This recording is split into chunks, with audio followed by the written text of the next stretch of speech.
thoughts of those who saw her, revealing long-buried fractures. Desire rose, yes, but so did envy, and longing, and ambition wearing the mask of love. Men claimed they loved her, but what they loved was a version of themselves they imagined standing beside her.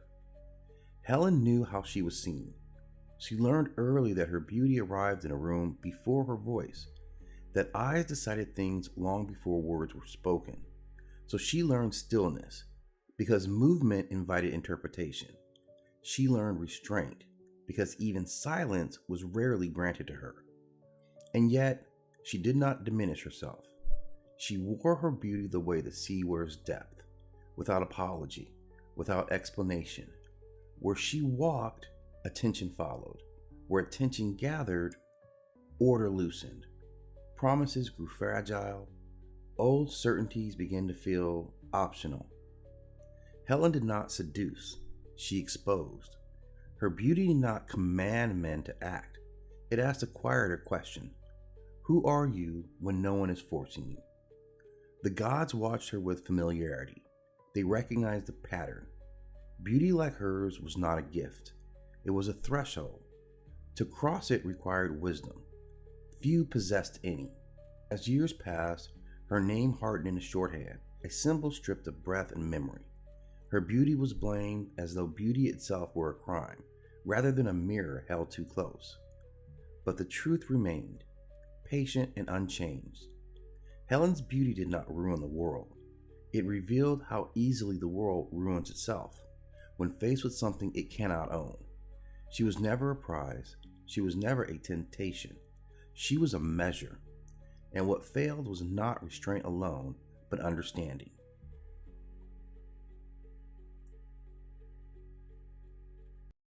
Edit this thing up, right? So the multiverse has totally been on my mind as of late. And I'm trying to think what sparked it off. Because I typically, like, if you guys notice, I've kind of avoided even talking about the multiverse throughout this. I kind of haven't done it, right? But, oh, let me get rid of this text up here. But I ended up watching, yeah, it's super complex. It's hella complicated, but now I've gotten to the point that I'm like, it's kind of necessary, right? And here's kind of why. Like, I'll tell you guys what sparked it off. And I had already watched the multiverse, Doctor Doom. I mean, not Doctor Doom, Doctor Strange. And I didn't even mess with the Miles Morales, but I was heavily into like the Crisis on 2. So anyway, I'm gonna talk about multiverse and how I'm coming around on multiverse because it's almost gotten to be crucial for effective storytelling. Like that's actually what it is, right? Like we just got to be honest. Like the multiverse is now just a very powerful. It's a very powerful storytelling tool, right? And so there's a couple of things that I have to hit on first, right? And I mean this, and I'm going to bounce between a couple of things. I'm going to bounce between like who has adopted multiverses and how they've adopted them, right? Because you see a lot. It's not just DC, Marvel.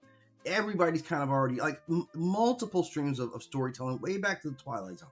So this is one part of it that I have to get into, right? Like how we're defining this, right? Okay, the other part, I'm going to show you this, but we're going to come back because we're not on this part yet, right? The other part is like why you tell it this way. This is another big part because what it does, it forces us to understand two types of storytelling, right? And they both matter. You have linear historical storytelling. Well, I'm on the wrong side. Linear historical storytelling, like one reality, one timeline, one geography, right? And then you have your multiverse storylines, which are many realities and endless possibilities. This is what defines these two. And you guys can recognize this stuff pretty easy, like Star Wars, a linear story. I can go back to the beginning, right? I can go way back, like Star Wars history. I have a long ass history and geography. Like it's okay. This event happened. Okay. What had happened before this event? I can go back 100 years, 1,000 years.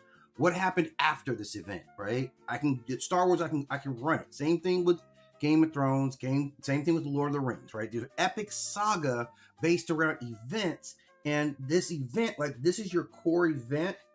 Now, in terms of storytelling, I can go vertically, meaning up and down, right? In my world, I can go north and south, so I can run the poles. I can go east and west. Like with this same event, what did it mean over here, up here, over here, down there? What did this mean? And then I can also work on the timeline, moving hundreds of years back and forth. This is the crux of it, but it is one continuous storyline. And that world building matters at a premium because you have to stay within the confines of this world. How you define them. So this is kind of the advantages and the disadvantages. Like and these stories are more story based, right? They are. Okay.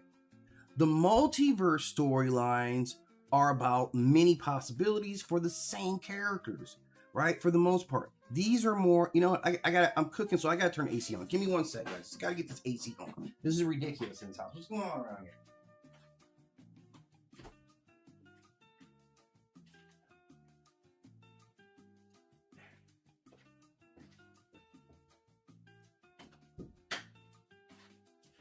Okay, so sorry, right in the middle of cooking, I had to go turn the AC on, but it's a mandatory.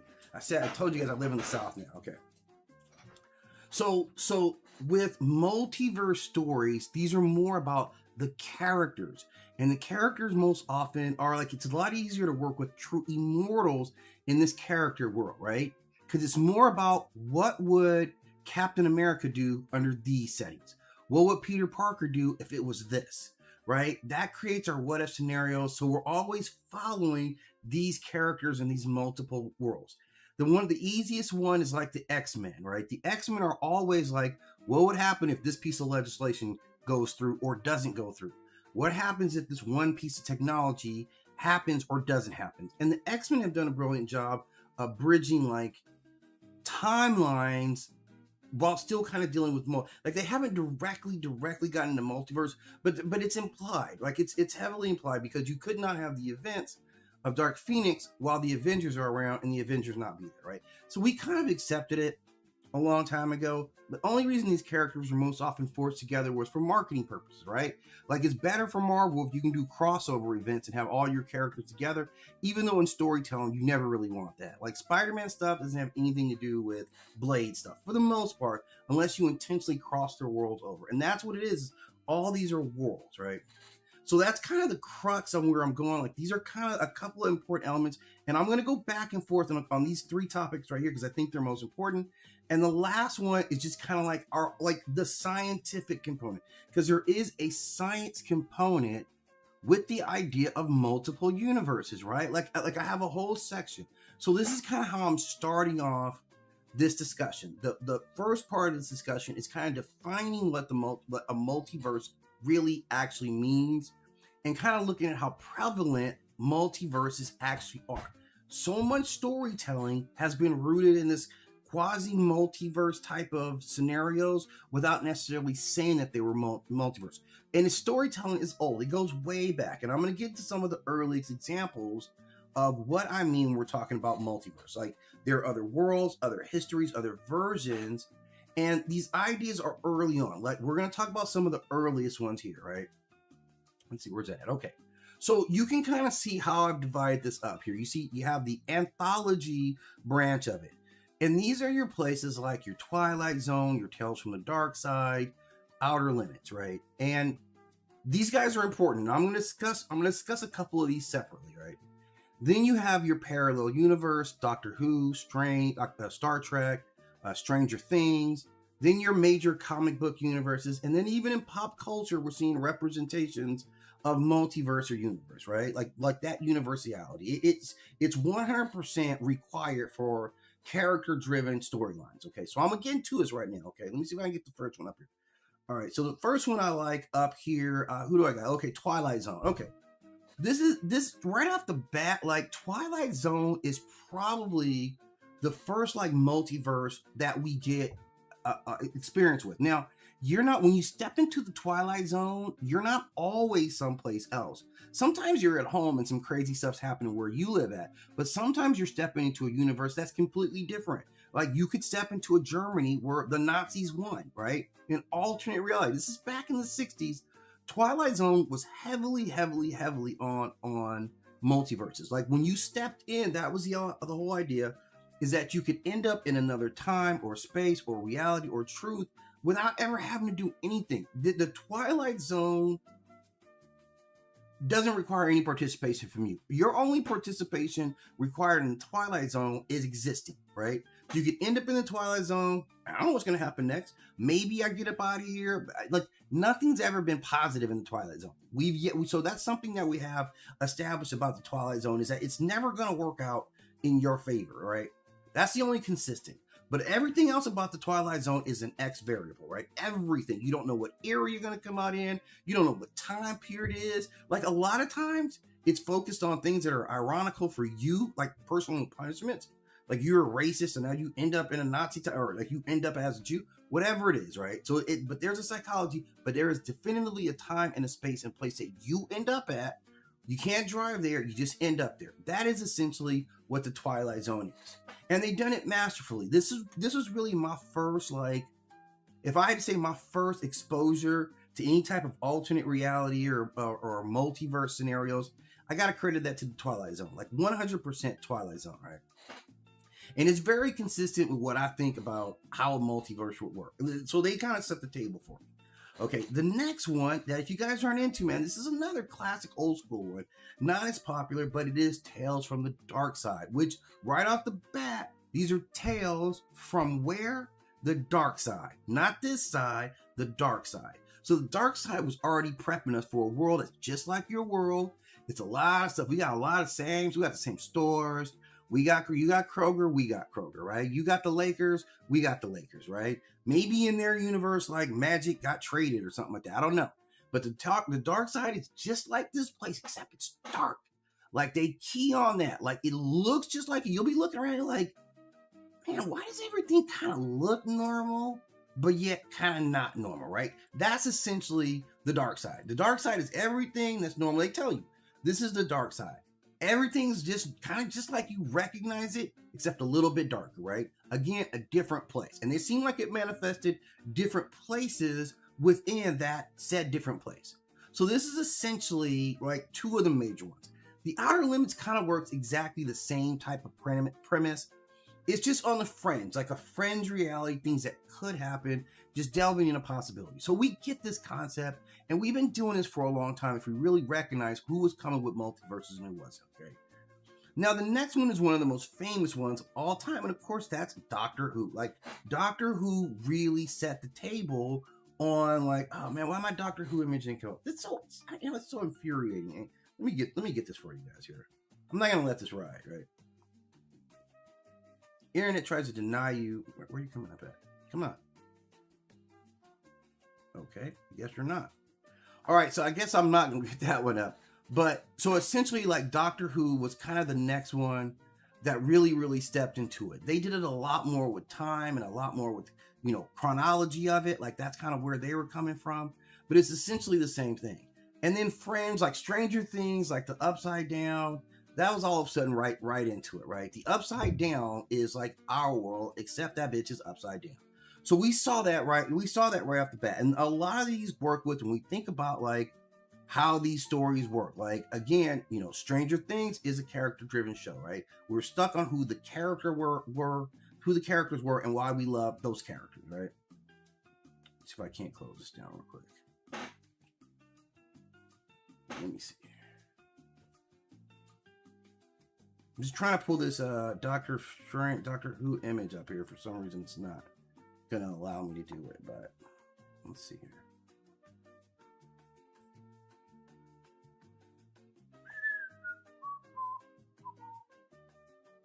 Where's that folder at?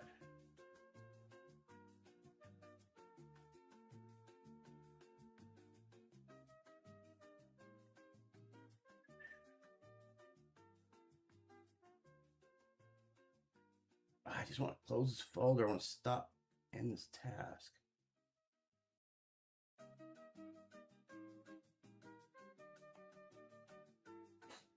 Okay, let's see if I can bring this file up for you guys here. Because essentially, like Doctor Who, of course, was like British's entry in this, like this, I mean, this thing spans decades in itself. So they were already prepping like a whole bunch of us to kind of get into the idea of a multiverse. Like we've been on multiverse for a little while, and that's massively successful. And I think the best thing it did overall for that genre was just start to expose people to the idea of it. So like again, what are you? What kind of file is this?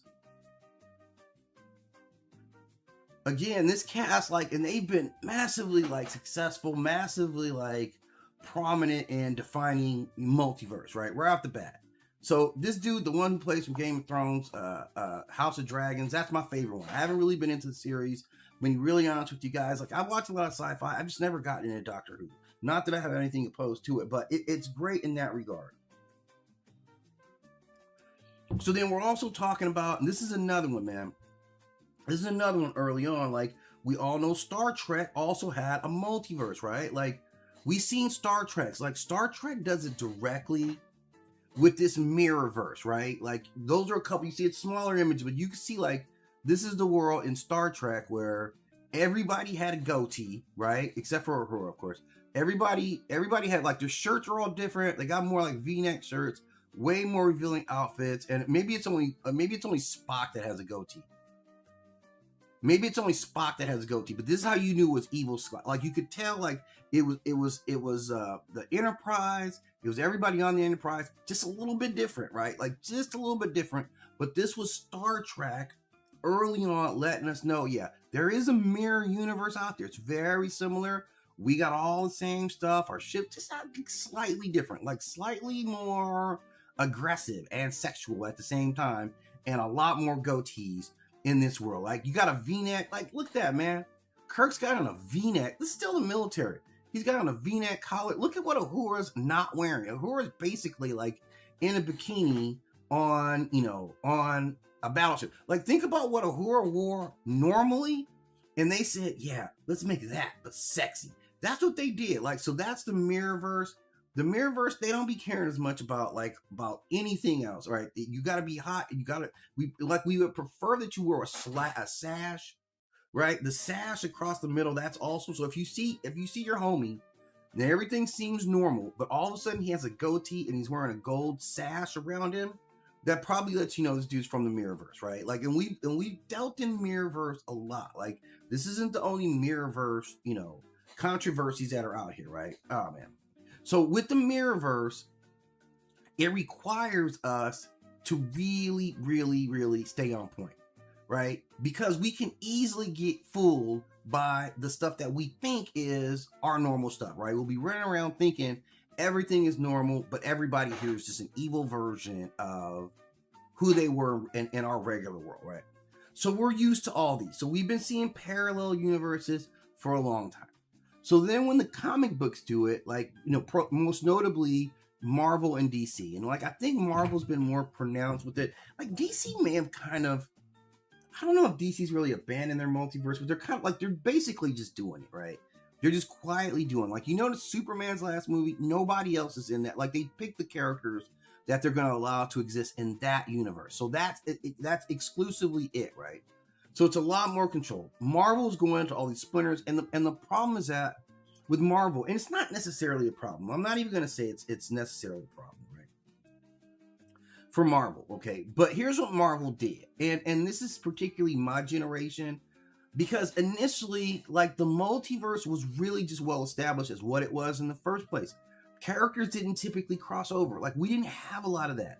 But as I started getting more and more into it, like, they started dragging characters between storylines based on who's popular. So this is my generation. Again, yesterday I just dropped a video, if you missed it, where I was basically going through a pile of my old comic books, so you guys can kind of see what my influences were. So like, my influences brought me from like the singular characters into reading about the bigger universe, right? I started with like Thor, and then Iron Man, and through that led to Avengers, and I had Hulk, and I had everybody, right? So they use that as like, conglomerates are all the characters, but they obviously want you to read their own adventures separately. Like, that's how it works, right? And that'll work within a small group where you can have a world, and maybe you have like 6 or 10 branch offs or whatever that all relate. But then we start getting into bigger franchises like the Fantastic Four is now involved in the X-Men. They don't necessarily work together. So this is why it necessitates it, because it is better storytelling. You're more limited because now you have to take on the limitations of the timelines of every single one of those worlds when it's better to operate separately. So, what Marvel did is Marvel started doing efforts to kind of unify their world. And I remember being marketed to heavily during that whole Secret Wars. Like, if you remember Secret Wars, this was how extremely influential, especially for my demographic. Like, we were all into the Secret Wars. I collected everything. And what they parlayed that into is not only are you getting all the Secret Wars books, now we're making the universe more connected. So now you have to get other people's comics. So now I'm buying comics in the series to keep up with the story, which is brilliant for them, getting all my little kid money. But now you have all these characters that are ultimately connected. So if they don't work together long term, it's difficult. And stories like the X-Men are too big to be contained within the universe where the Avengers operate as the top dog. So it's not that. So that's kind of where it went. That's kind of how it ended. Like, DC kind of did the same thing. And even DC, like, I don't know if I would say they're cleaner or not, but with DC, you obviously saw like the whole like Crisis on Two Earths, right? Which is actually like pretty good. I felt like it was pretty good, but this is like very much their this is their end point. Like, this is how they come into it. And it gives it like the Flashpoint paradox. So he's messing with time. So it becomes chronologically based, right? So this is kind of how everybody's doing it. I'm going to come back to this in a minute. I want to point something out here, because all this stuff, again, comes from science. Like, this is why it gets really interesting, because we've been hearing all these theories about this for so many years, right? And the first one I'm going to go to is like string theory. Like, if you watch, is it Brian Greene? Like, Brian Greene's a scientist who did this whole series. Man, I want to say this thing dropped like, it might have been like 10 or 12 years ago, but like, it's an excellent series. It might be like, I don't know, man, 10 or 12 episodes, like 10 episodes, maybe less than that. It was something like 8 episodes. And this, I think he's out of New York. Like, he's a highly trained physicist. I'm not sure what his specialty is beyond that. I know he's a physicist. And he does this whole series where he's breaking out the possibility of different laws, different realities, different laws, different timelines. There's so he breaks into all these possibilities, how these universes can essentially be just like what we see on the surface, with subtle changes, environmental changes, things like that have massive impact. So if we talk about string theory and what that meant, the eternal inflation theory, which is like bubble universe, or infinite bubbles of time and space, each one of them containing their own universe. There are many worlds within the ideas of quantum mechanics. So every quantum choice itself, every minute possible choice on the quantum level, creates branching out reality. So this is part of actual science, right? It is being explored. There's the brain cosmology, which our universe is a brain, like floating in higher dimensions. So other brains equal other universes. Like, we are the source of what reality is. And again, some other ancient myths kind of go into that idea of like, what I'm existing in right now is the manifestation of my own brain. I don't even know if you guys actually exist, right? Like, that's how tuned in I am with my own universe. And then there's like mathematical universe, where every mathematically possible universe already exists.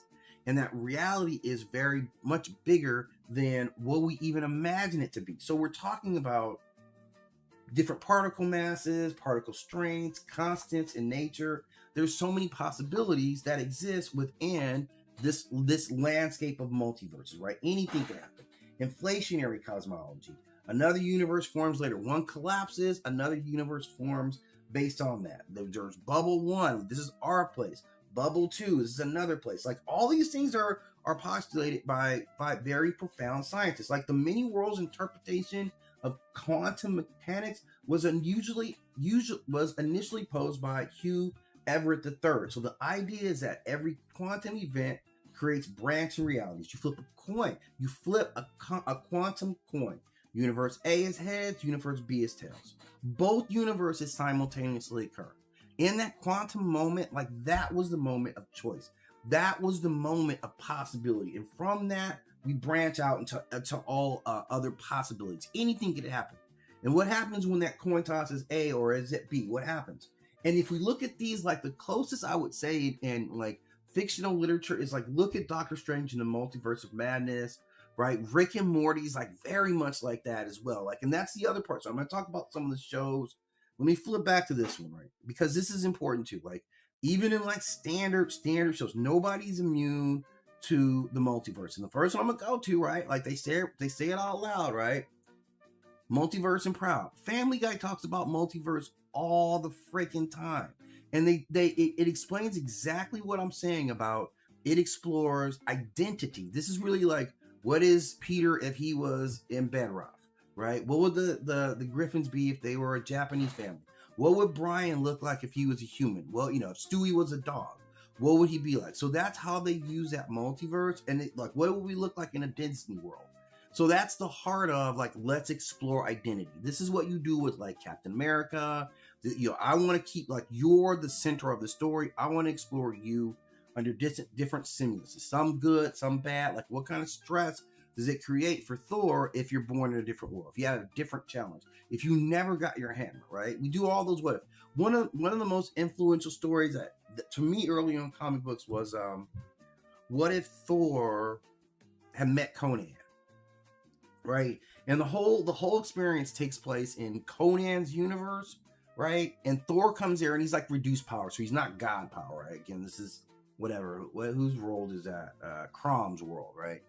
And so, but he doesn't have his hammer, doesn't have any insight. He's just Thor. Pretty good strength. Like, you're still strong as hell. You're stronger than Conan. And initially they fight and they quickly become homies, which I was like, damn, I'm telling down with this because I love Thor and I love Conan. So nothing better than them two being like, yeah, we could kick it together.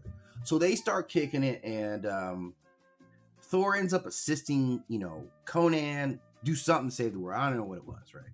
But he's a hero. They go on adventuring. They get the mission done, and Thor dies. As he's mortal in this world, he dies. And Conan like prays for him to Crom. And Crom don't typically be playing that, but because Thor was so like heroic and such a badass warrior, Crom was like, I'm gonna return him to his world where he could be an immortal again. So this is like that's one of the first like multiverse crossover. Like Marvel What If to me was killing it back in the day. So everybody gets it. Family Guy does it, right? One of my other favorite ones that's totally not immune to it, that walks into it as well, is of course South Park. And South Park did it pretty well when they did the whole like gender swap. Like literally South Park did a gender swap, right? They totally did a gender swap, and all the girls were reflective of the characters of the guys. But it wasn't just gender, it was also race. So you can kind of see that. Like Kenny and Cartman, right? We can see she's Kenny. Stan, I don't know who the middle girl, maybe that's Cartman.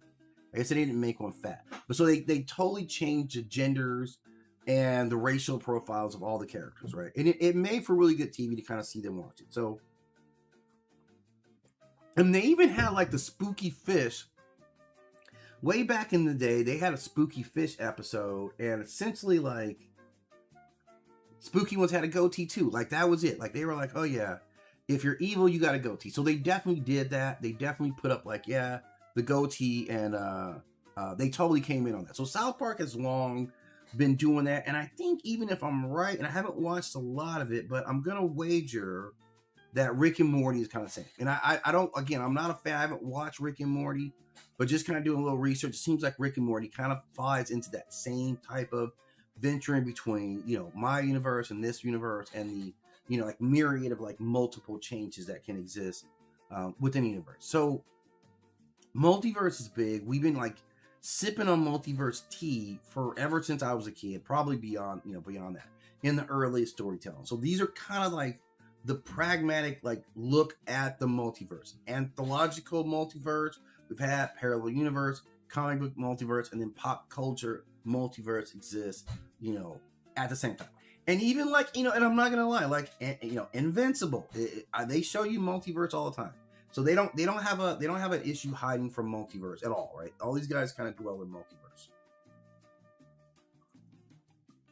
And there's enough like science that kind of promotes at least why that's worked itself into modern culture, is that we have enough like probability or maybe or possibly answers about it that kind of build us up around around just the idea of the multiverse, right? So we're heavily rooted, and like I said, now I do believe it allows for much better individual storytelling, and I think that's where we all benefit. Like as the audience, I benefit more when the X-Men can just be who they are without having to navigate what, you know, the Avengers are going to do or what Thor is going to, like, all those things really complicate the story. Like I enjoyed watching the latest Superman joint where like the world is authentic to what he's supposed to be. Like a Superman world with Gotham, those are hard for those two things to exist. Like, you know, but you know, so the crossovers is really more about kind of marketing the stories, like marketing larger stories together.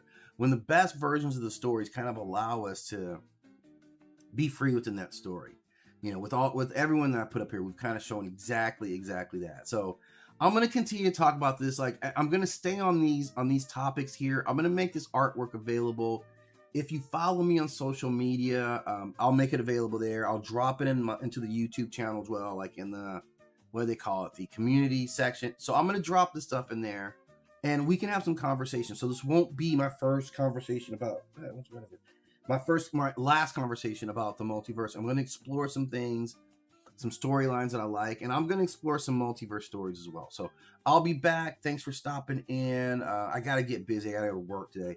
So I will be back later on. I just got to work for a little bit, so it's not a biggie, but I do got to take care of that. Then I'll be back, and I'm not sure what I'm going to talk about yet. Maybe I'll get back into this, but I have some other ideas that are percolating. But jump in. I definitely love support and definitely appreciate you guys hitting me up.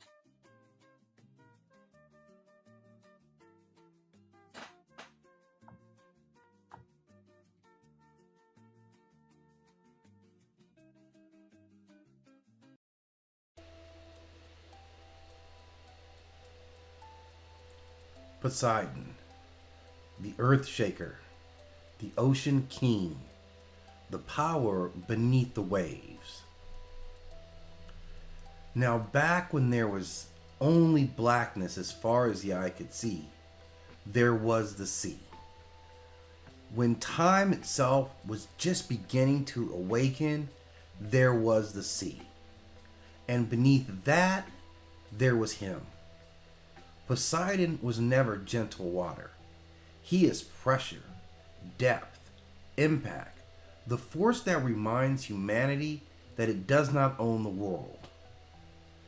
Birth of a god.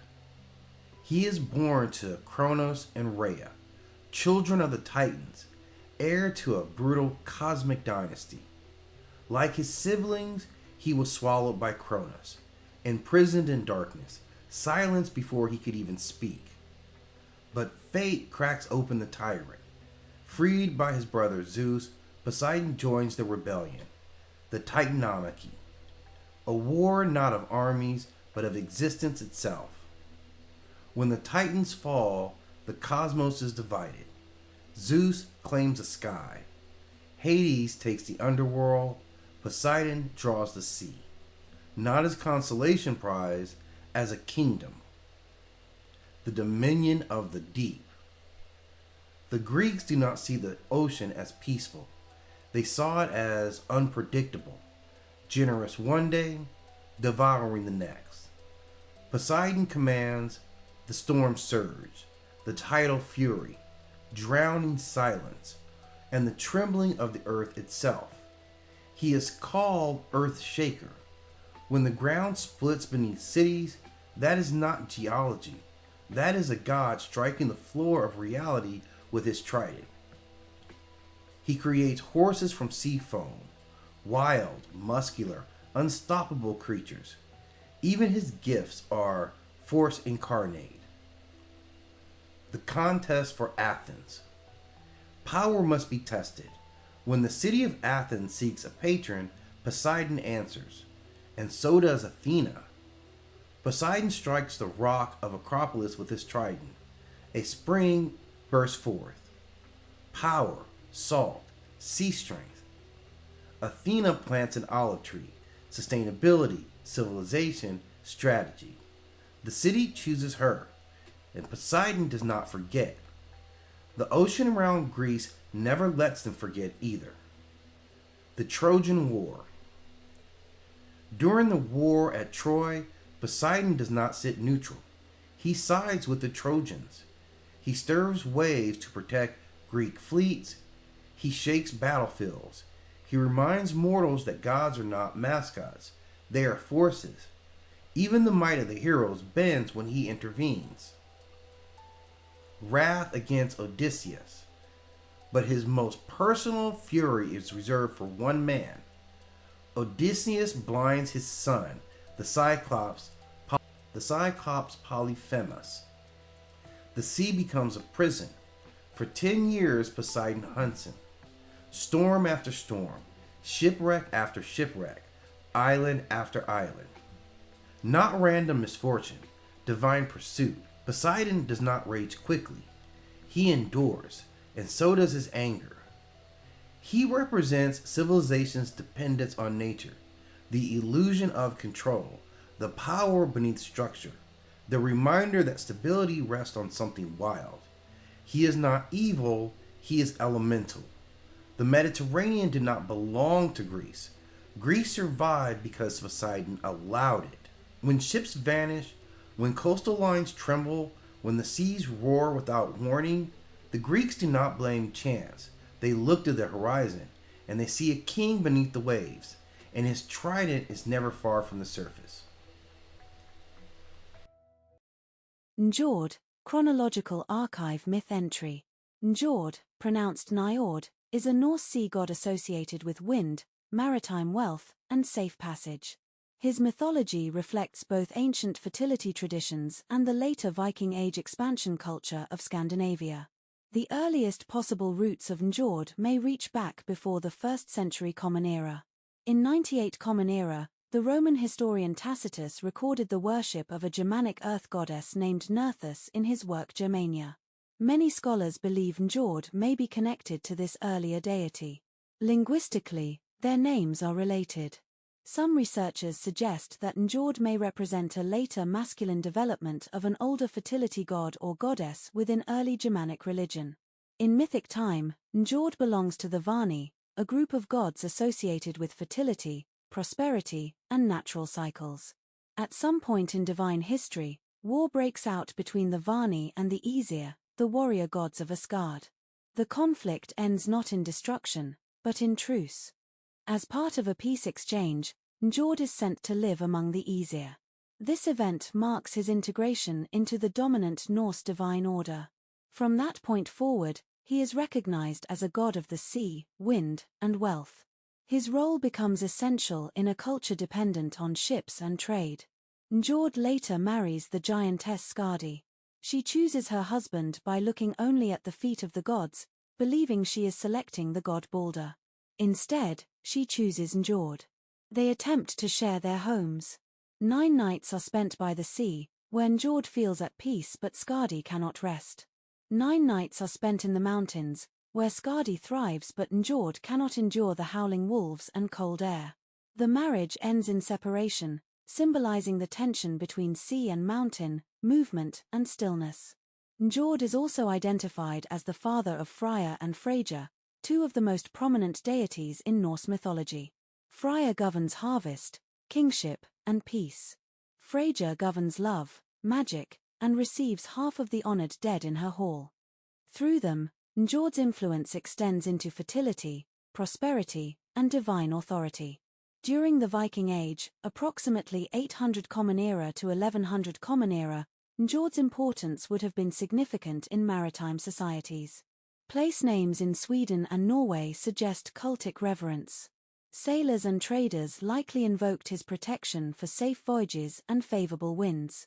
After the Christianization of Scandinavia in the 11th century Common Era, active worship of Njord declined. His memory survives primarily through the Poetic Edda and the Prose Edda, recorded in the 13th century Common Era by the Icelandic historian Snorri Sturluson. Njord does not dominate the dramatic myths of destruction or prophecy. Instead, he represents continuity. He embodies wealth through movement, prosperity through trade, and stability through flow. In Norse cosmology, he is not the storm. He is the wind that fills the sail. Thoth, god of cosmic structure, language, and recorded reality. Thoth is not a god who rules through force. He does not conquer, he does not command armies, he does not demand worship through fear. Thoth governs something far more dangerous. He governs understanding. In Kemetic thought, the universe does not function because it's powerful. It functions because it is ordered, because it can be measured, because it can be named, because it can be remembered. And Thoth is the intelligence that makes that possible. Now, Thoth is known by many names, each reflecting a different aspect of his function. In Kemet, he is Jehudi, a name tied to intelligence, speech, and precision. He is called Lord of Divine Words, he who reckons time, and scribe of the gods. To the Greeks, he becomes Hermes, and later Hermes Trismegistus, the thrice great mind. In esoteric traditions, he is not treated as a personality at all, but as a principle of intelligence. Sometimes he appears with the head of an ibis bird, sometimes as a baboon. These are not aesthetic choices. The ibis represents calculation, balance, and precision. The baboon represents observation, memory, and lunar rhythm. Thoth's forms are not symbolic masks, they are functional avatars. Now, this is what Thoth actually governs. Thoth does not create the universe. He does not destroy it. He does not rule it. He makes it legible. Thoth governs language as a creative force, writing as memory made permanent, mathematics as cosmic truth, time as a measurable system, law as recorded balance. In Kemetic cosmology, chaos is not defeated by violence, it is stabilized by Ma'at, the principle of truth and balance. And Thoth is Ma'at's recorder. He does not decide what is true, he ensures that truth is accurately accounted for, and that distinction matters. Thoth and the structure of reality. In myth, Thoth is often present during moments of dispute among gods. When Horus and Set battle for kingship, Thoth mediates. When divine law must be clarified, Thoth records. When order must be restored, Thoth calculates. He is not neutral because he is indifferent. He is neutral because structure must be impartial. Reality does not care who you are, only whether balance is maintained. Thoth embodies that principle. Now, the weighing of the heart ceremony.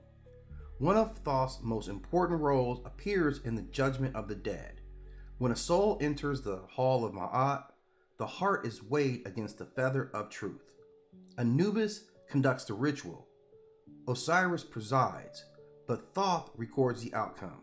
He does not judge the soul, he does not punish it, he does not save it. He ensures the process is correct. In this moment, Thoth represents the idea that justice is not emotional, it is procedural. Cosmic awareness is not mercy or cruelty, it is accuracy. Language is power. Now, to understand Thoth, we must understand how ancient cultures viewed language. Words were not labels, they were forces. To know the true name of a thing was to have power over it. To write something was to make it real beyond the moment. Thoth is the god of that threshold. Speech becomes spell. Writing becomes law. Memory becomes continuity. This is why Thoth is associated with magic, not illusion, but as applied knowledge. Magic is simply understanding reality well enough to manipulate it. And his influence beyond Kemet. Thoth does not remain confined to Kemet. Through cultural contact, he becomes Hermes. Through Hermeticism, he becomes the universal mind. Through alchemy, he becomes the architect of transformation. Through philosophy, he becomes intellect itself. By the time he appears as Hermes Trismegistus, Thoth is no longer just a god. He is the idea that consciousness can understand the universe it inhabits, and that idea survives every empire. The Book of Thoth. Now, Thoth's most famous relic is not a weapon or a crown. It is fittingly a book. And the Book of Thoth represents total knowledge, language that can command nature, words that can bend reality. Myth warns that those who read it without wisdom lose themselves, not because knowledge is evil, but because unprepared awareness destabilizes identity. This is a recurring pattern in Thoth mythology. Knowledge is dangerous, but power without structure destroys the holder. This is why Thoth is not a king. Thoth never rules a kingdom. This is not an omission, it is a statement. Kings come and go. Structures remain. Thoth does not sit on a throne because reality itself sits on his function. Empires collapse, languages die, but mathematics persist. Law persists. Memory persists. And thus, so does Thoth. In modern thinking, Thoth appears as the architect of intellect, the symbol of recorded reality, the reminder that understanding carries responsibility. He is not faith. He is not belief. He is the mechanism between both. Thoth does not ask to be worshipped. He asks only to be understood. He stands where knowledge becomes permanent, where speech shapes reality, where truth is measured instead of declared. As long as humans seek to understand the universe rather than to dominate it, Thoth remains present, not as a ruler, but as the mind that keeps the universe legible.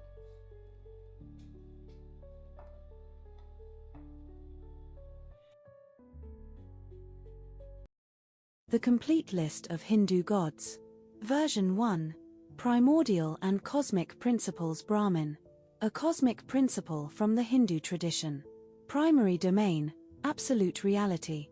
Secondary domain, source of existence. Pronounced, Brahman.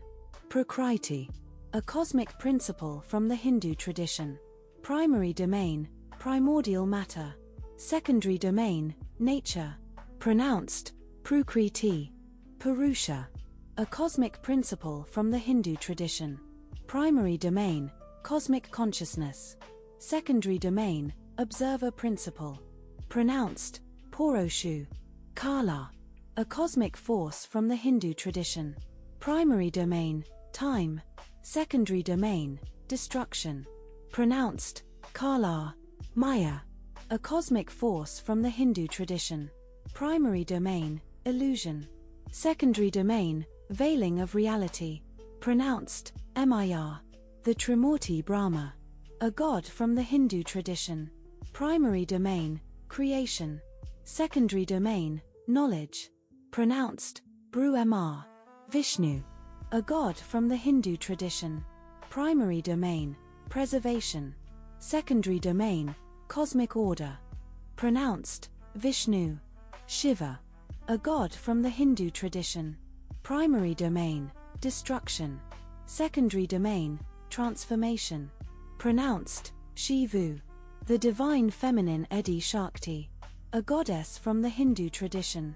Primary domain, divine power. Secondary domain, creation. Pronounced, Adi Shakti.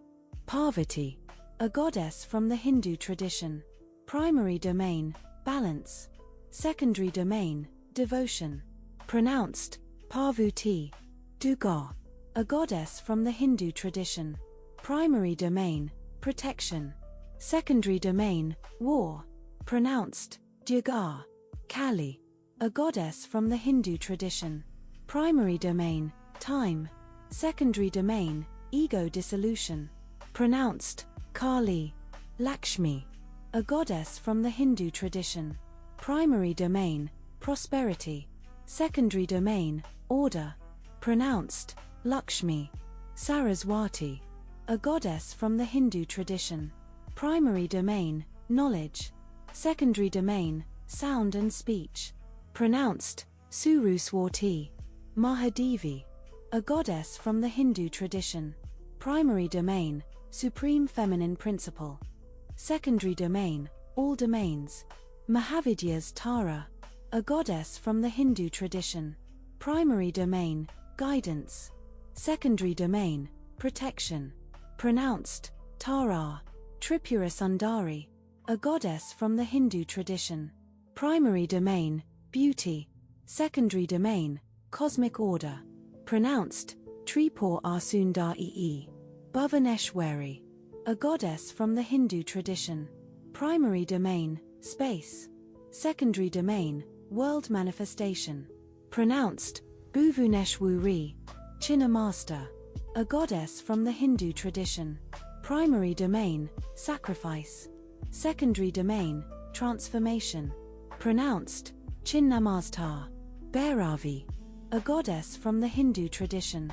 Primary domain, fierce power. Secondary domain, discipline.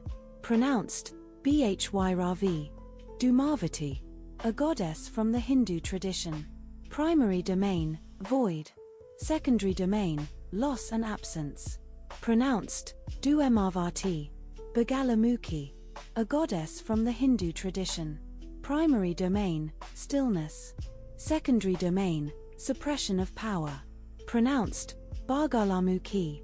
Matangi, a goddess from the Hindu tradition. Primary domain, inner knowledge. Secondary domain, speech. Pronounced Ematangi. Kamala, a goddess from the Hindu tradition. Primary domain, prosperity. Secondary domain, fulfillment. Pronounced Karamala. Major devas and cosmic forces. Indra, a god from the Hindu tradition. Primary domain, storms. Secondary domain, kingship. Pronounced Indru. Agni, a god from the Hindu tradition. Primary domain, fire. Secondary domain, sacrifice. Pronounced Eugene. Suya, a god from the Hindu tradition. Primary domain, the sun. Secondary domain, truth. Pronounced Soaya. Vayuna, a god from the Hindu tradition. Primary domain, cosmic law. Secondary domain, oceans. Pronounced Vuruna. Vayu, a god from the Hindu tradition. Primary domain, wind. Secondary domain, life force. Pronounced Vayo. Soma, a god from the Hindu tradition. Primary domain, sacred intoxication. Secondary domain, immortality. Pronounced Soma. Yama, a god from the Hindu tradition. Primary domain, death. Secondary domain, judgment. Pronounced Yama. Avatars of Vishnu. Matsya, an avatar of Vishnu. Primary domain, preservation. Secondary domain, flood survival. Pronounced Matsya. Kurma, an avatar of Vishnu. Primary domain, balance. Secondary domain, stability. Pronounced Koremar. Varaha, an avatar of Vishnu. Primary domain, earth rescue. Secondary domain, strength. Pronounced Varaha. Narasimha, an avatar of Vishnu. Primary domain, divine justice. Secondary domain, wrath. Pronounced Narusimha. Vamana, an avatar of Vishnu. Primary domain, cosmic order. Secondary domain, humility. Pronounced Varamana. Parashurama, an avatar of Vishnu. Primary domain, war. Secondary domain, purification. Pronounced Parashurama. Rama, an avatar of Vishnu. Primary domain, Dharma. Secondary domain, kingship. Pronounced Rarama. Krishna, an avatar of Vishnu. Primary domain, strategy. Secondary domain, devotion. Pronounced Krishna. Buddha, an avatar of Vishnu. Primary domain, enlightenment. Secondary domain, detachment. Pronounced Buddha. Kalki, an avatar of Vishnu. Primary domain, end of the cosmic cycle. Secondary domain, restoration. Pronounced Kalki. This section covers the operational deities of the Hindu tradition. These gods govern karma, time, wealth, ritual order, discipline, craft, and planetary influence. They form the functional systems that keep the cosmos running. Secondary devas and planetary forces. Shani, a god from the Hindu tradition. Primary domain, karma. Secondary domain, discipline and consequence. Pronounced Shane. Chandra, a god from the Hindu tradition. Primary domain, the moon. Secondary domain, cycles and the mind. Pronounced Chandru. Kubera, a god from the Hindu tradition. Primary domain, wealth. Secondary domain, guardianship of treasure. Pronounced Kubera. Brihaspati, a god from the Hindu tradition. Primary domain, wisdom. Secondary domain, sacred speech. Pronounced Brihaspati. Buddha, a god from the Hindu tradition. Primary domain, intellect. Secondary domain, communication. Pronounced Buddha. Mangala, a god from the Hindu tradition. Primary domain, aggression. Secondary domain, conflict and drive. Pronounced Mangulu. Shukra, a god from the Hindu tradition. Primary domain, desire. Secondary domain, pleasure and diplomacy. Pronounced Shukru. Solar, ritual, and moral order god Savita, a god from the Hindu tradition. Primary domain, solar impulse. Secondary domain, life activation. Pronounced Suvitr Pushan, a god from the Hindu tradition. Primary domain, pathways. Secondary domain, protection of travelers. Pronounced Pushan. Mitra, a god from the Hindu tradition. Primary domain, contracts. Secondary domain, friendship and alliance. Pronounced Mitru. Aryaman, a god from the Hindu tradition. Primary domain, social order. Secondary domain, hospitality. Pronounced Aryaman. Bhaga, a god from the Hindu tradition. Primary domain, fortune. Secondary domain, equitable distribution. Pronounced Bhagu. Craft, creation, and sustenance Vishvakarma, a god from the Hindu tradition. Primary domain, craft. Secondary domain, divine construction. Pronounced Vishvakarma. Tvasta, a god from the Hindu tradition. Primary domain, shaping. Secondary domain, form and design. Pronounced Tuvastar. Dhanvantari, a god from the Hindu tradition. Primary domain, medicine. Secondary domain, healing. Pronounced Dhanvantari. Annapurna, a goddess from the Hindu tradition. Primary domain, nourishment. Secondary domain, sustenance. Pronounced Annapurna. Time, death, and cosmic enforcement Mahakala, a manifestation from the Hindu tradition. Primary domain, time. Secondary domain, annihilation. Pronounced Mahakalu. Nilakantha, a manifestation from the Hindu tradition. Primary domain, poison absorption. Secondary domain, sacrifice. Pronounced Nalukantha. Kala Bhairava, a manifestation from the Hindu tradition. Primary domain, temporal guardianship. Secondary domain, boundary enforcement. Pronounced Kala Bhyravu. Shadow and liminal forces Rahu, a shadow entity from the Hindu tradition. Primary domain, eclipses. Secondary domain, obsession. Pronounced Rahu. Ketu, a shadow entity from the Hindu tradition. Primary domain, liberation. Secondary domain, disruption of attachment. Pronounced Ketu. Directional and protective forces Lokapalas, a group deity from the Hindu tradition. Primary domain, guardianship of directions. Secondary domain, cosmic balance. Pronounced Lokapalas. Dikpalas, a group deity from the Hindu tradition. Primary domain, spatial order. Secondary domain, boundary protection. Pronounced Dikpalas. This section covers manifestations and power forms within the Hindu tradition. These entities represent intensified states of force, balance, destruction, protection, and cosmic expression. They are not separate gods, but functional expressions of divine power. Shiva manifestations Bhairava, a manifestation from the Hindu tradition. Primary domain, destruction. Secondary domain, protection of sacred space. Pronounced Bhyravu. Nataraja, a manifestation from the Hindu tradition. Primary domain, cosmic dance. Secondary domain, time and rhythm. Pronounced, Nataraju. Ardhanarishvara, a manifestation from the Hindu tradition. Primary domain, unity.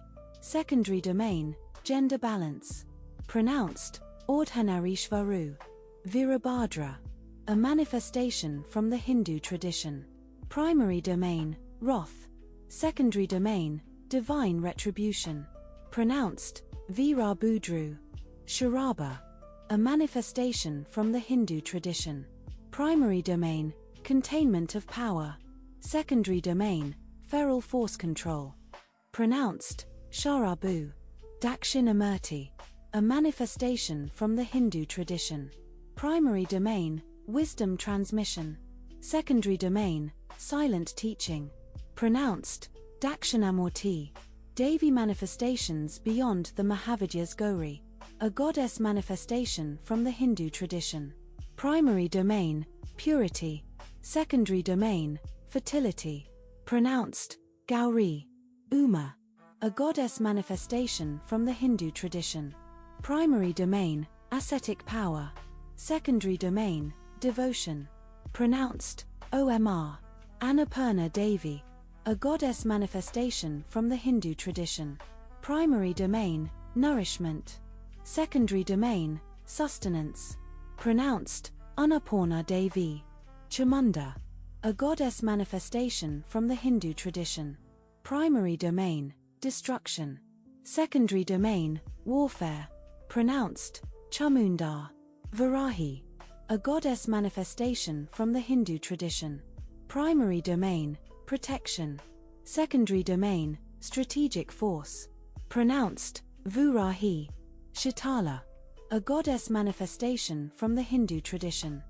Primary domain, disease. Secondary domain, healing. Pronounced, Shitala. Manasa, a goddess manifestation from the Hindu tradition.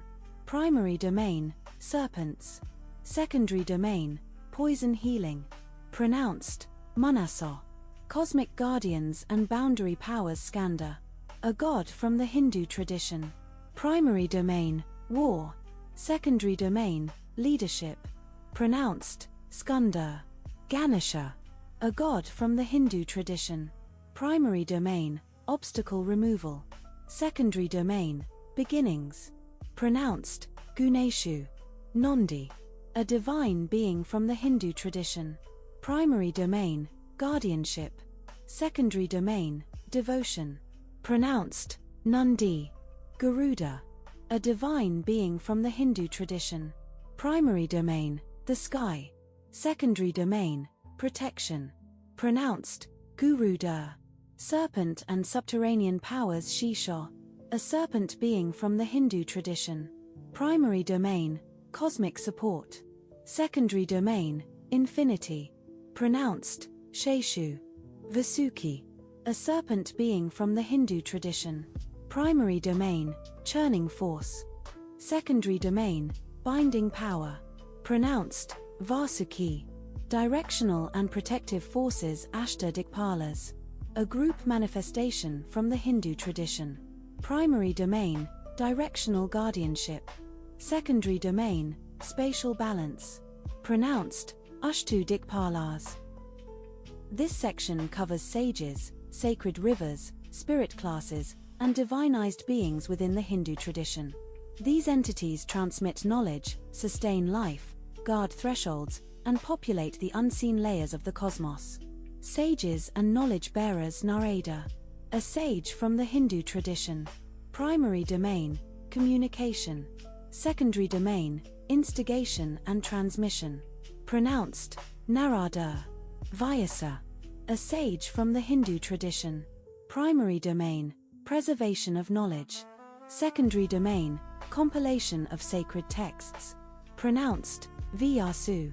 Valmiki, a sage from the Hindu tradition. Primary domain, epic authorship. Secondary domain, poetic inspiration. Pronounced, Valmiki.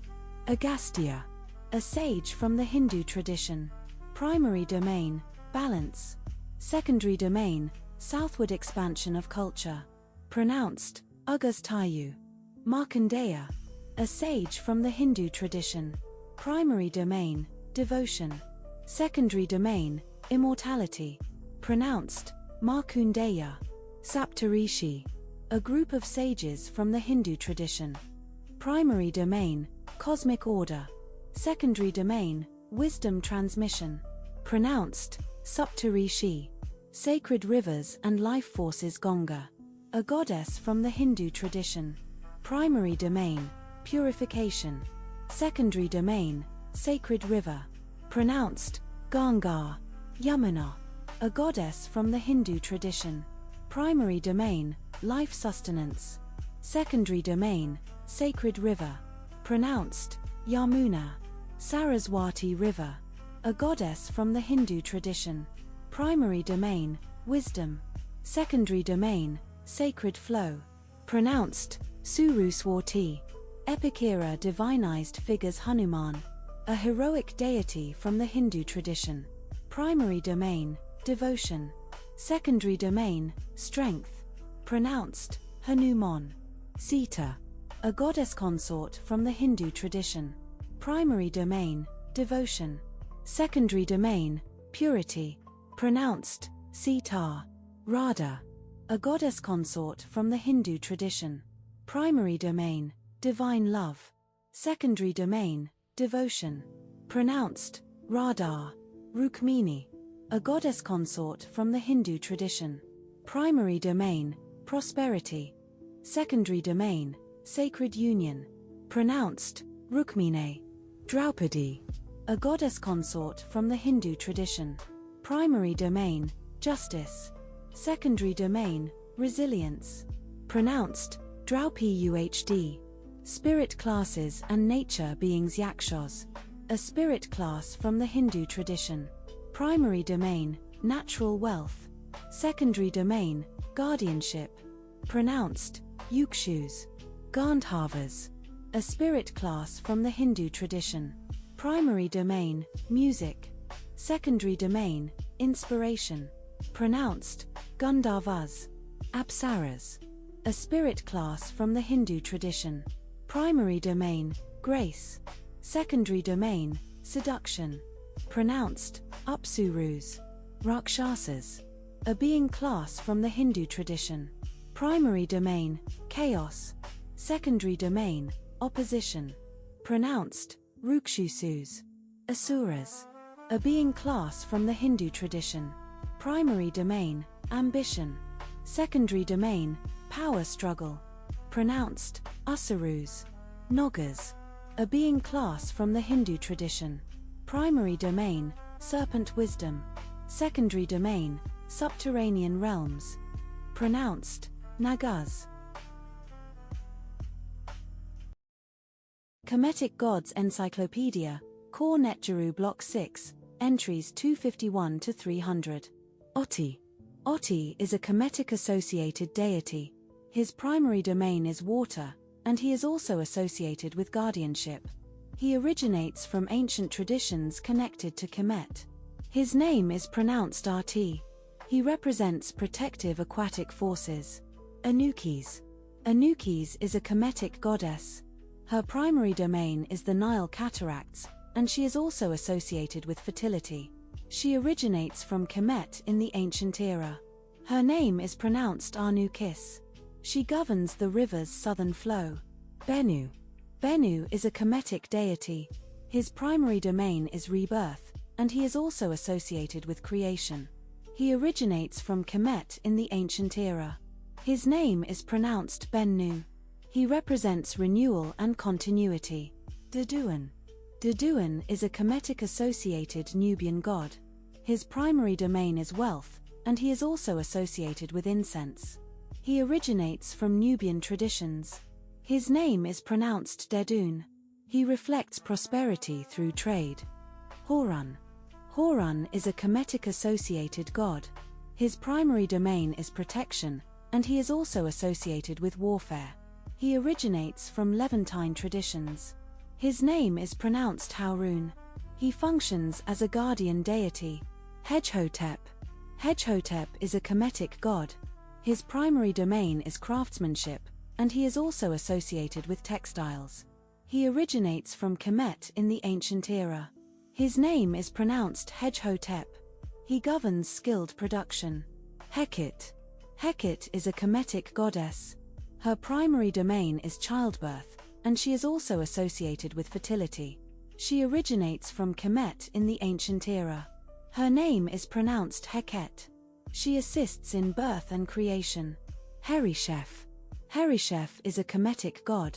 His primary domain is fertility, and he is also associated with kingship. He originates from Kemet in the ancient era. His name is pronounced Herishef. He embodies generative rule. Herishaf. Herishaf is a Kemetic god. His primary domain is strength, and he is also associated with power. He originates from Kemet in the ancient era. His name is pronounced Herishaf. He represents physical authority. Uzaset. Uzaset is a Kemetic goddess. Her primary domain is creation, and she is also associated with fertility. She originates from Kemet in the ancient era. Her name is pronounced Yosaraset. She embodies generative potential. Kukue. Kukue is a Kemetic god. His primary domain is darkness, and he is also associated with mystery. He originates from Kemet in the ancient era. His name is pronounced Kekwi. He represents hidden forces. Kekuit. Kekuit is a Kemetic goddess. Her primary domain is darkness, and she is also associated with chaos. She originates from Kemet in the ancient era. Her name is pronounced Kekwit. She complements the power of Kukue. Marti. Marti is a Kemetic deity. Its primary domain is balance, and it is also associated with truth. It originates from Kemet in the ancient era. Its name is pronounced Mrt. It represents dual aspects of Marat. Menkit. Menkit is a Kemetic goddess. Her primary domain is brewing, and she is also associated with nourishment. She originates from Kemet in the ancient era. Her name is pronounced Menket. She oversees beer production. Mnevis. Mnevis is a sacred Kemetic bull deity. His primary domain is solar power, and he is also associated with kingship. He originates from Kemet in the ancient era. His name is pronounced Munavis. He embodies divine vitality. Nehebnefer. Nehebnefer is a Kemetic god. His primary domain is beauty, and he is also associated with youth. He originates from Kemet in the ancient era. His name is pronounced Nehebnefer. He represents aesthetic harmony. Neithhotep. Neithhotep is a Kemetic syncretic goddess. Her primary domain is creation, and she is also associated with motherhood. She originates from Kemet in the ancient era. Her name is pronounced Neithhotep. She merges creative and maternal roles. Nekani. Nekani is a Kemetic god. His primary domain is kingship, and he is also associated with falcons. He originates from Kemet in the ancient era. His name is pronounced Nekeni. He represents royal guardianship. Nephthys Horus. Nephthys Horus is a Kemetic syncretic deity. Its primary domain is protection, and it is also associated with royalty. It originates from Kemet in the ancient era. Its name is pronounced Nebthys Horus. It merges funerary and royal power. Nun-Atom. Nun-Atom is a Kemetic syncretic god. His primary domain is creation, and he is also associated with primordial chaos. He originates from Kemet in the ancient era. His name is pronounced Nun-Atum. He unites chaos and form. Pakit. Pakit is a Kemetic goddess. Her primary domain is hunting, and she is also associated with protection. She originates from Kemet in the ancient era. Her name is pronounced Parket. She embodies predatory vigilance. Partasekar Osiris. Partasekar Osiris is a Kemetic syncretic god. His primary domain is death and rebirth. He originates from Kemet in the ancient era. His name is pronounced Tar-Sekar Osiris. He unites creation, death, and resurrection. Ketesh. Ketesh is a Kemetic goddess. Her primary domain is sexuality, and she is also associated with pleasure. She originates from Kemet in the New Kingdom. Her name is pronounced Ketesh. She reflects foreign influence. Reshep Osiris. Reshep Osiris is a Kemetic syncretic god. His primary domain is war and the afterlife. He originates from cross-cultural traditions. His name is pronounced Reshep Osiris. He merges martial and funerary roles. Satetanukit. Satetanukit. The myth of Savitri and Yama, when devotion outwalks death. Now in Indic mythology, Yama is the god of death. This is the first mortal to die and the first to discover what lies beyond life. He does not rule death through terror or conquest, but through precedent. He knows the path because he walked it first. He is not a demon lurking in darkness. He is a judge, a keeper of order, a figure of calm authority. He rides a buffalo, carries a noose not as a weapon, but as a symbol of inevitability, and presides over the passage every soul must eventually take. Yama is not evil. He is not cruel. He is law. In Indic thought, death is not a villain to be slain. It is a function, precise, inevitable, and impartial. Yama does not take pleasure in death, nor does he rush it. He enforces it because the universe requires balance, and balance requires ending. And Savitri does not challenge that. She does accept that. She early on made a choice with clear open eyes.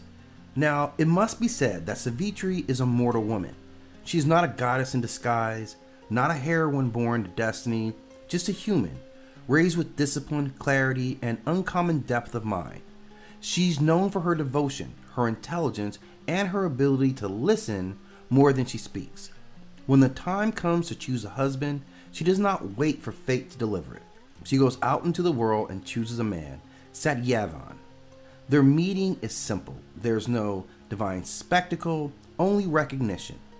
But before the marriage, a seer warns her of what is to come. Satyavan is fated to die within a year, and this knowledge is precise. There is no ambiguity, there is no hope of error. Savitri does not ask the prophecy to be undone. She does not look for another man. Savitri chooses her husband knowing his fate is to die within this year. Not because she believes that fate can be tricked, not because she expects divine intervention. She chooses him anyway. And this matters because devotion chosen with full knowledge of loss is not desperation. It is resolve. And as prophecy had foretold, the time of Satyavan's death arrives. There is no chaos in this moment, no omen in the sky. Life simply reaches its appointed edge. And Yama comes soon after, as he always does. He is tall and composed, dark as shadow, but solid as law. He rides no storm and carries no fury. In his hand is a noose, not as a weapon, but simply a symbol of completion. His presence does not frighten by force, it silences by certainty. He is truly the specter of death. There is no drama, no cruelty, and no hesitation. Yama takes Satyavan's soul and turns to leave, carrying it towards its destined place. And Savitri does something that no one expects. As she grieves, as she watches death walk away with her husband, she does the only thing left for her to do. She follows. Not to fight, not to beg. She simply walks beside death. Yama moves along his path as he always had. It is not a road of fire or torment, but a narrowing of the world itself. The sounds of life thin out. What remains is quiet, steady, irreversible. This is not punishment, it is simply transition. And then he notices her, a living woman walking beside him. Not stumbling, not dragging her feet, simply keeping pace. And Yama stops. He turns, his voice is calm without threat or anger. This is not your place, he tells her. The living do not follow the dead. Savitri does not argue, she does not plead, she does not even reach for her husband. She bows her head slightly and speaks, not to challenge death, but to address law. You are Yama, she says, keeper of order, guardian of what must be. You did not take without reason, and you did not act without duty. And Yama listens. Tell me, Savitri asks, what is righteousness, if not the faithful carrying out one's role? And what is duty, if not walking the path one has chosen without deviation? And as he turns, she walks again without speaking. A wife who abandons her husband at the edge of death has fulfilled her duty?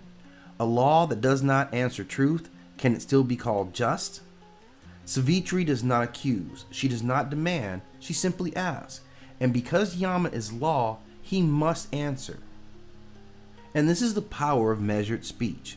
Yama listens as Savitri finishes speaking, and for a long moment the path is silent. Then the god of the dead answers, not with a rebuke, but with retribution.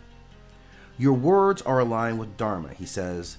You have spoken without deceit, without fear, and without demand, and it is fitting that such clarity should be acknowledged. Yama turns towards her. Ask me a boon, he says, one that does not concern the life that I have taken. And Savitri bows her head. May my father regain his sight, she says, that he may see the world clearly once again. Yama inclines his head. Granted. They continue walking, and after some time, Yama speaks again. Ask another boon. Savitri answers softly. May my lineage endure and prosper, guided by righteousness and balance. Yama does not hesitate. Granted.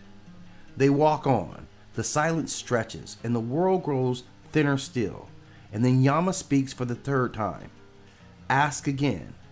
Savitri lifts her eyes. May I bear children with my husband, she says, and may our union be long and whole. Yama speaks the words as he had done previously. Granted. And only then does the law complete its circuit. Yama stills. For the first time, death pauses. Not in error, not in anger, but in understanding. A boon granted by law cannot contradict itself, and so without spectacle, without protest, Yama turns back. And with him, the path responds. The narrowing of the world eases, the weight of the air lightens, sound, long absent, begins to return. Not all at once, but gently. The hush of death gives way to the faint rustle of the wind, the distant echoes of the birds, and the soft persistence of life continuing. Color seeps back into the world, not suddenly, but naturally. The shadows lose their grip. The ground beneath their feet feels solid again. The threshold between worlds recedes, sealing itself without ceremony. And Yama releases the soul that he carries. Setyavan breathes. Life returns to him, not as a miracle, but as a correction. Law fulfilled, not undone.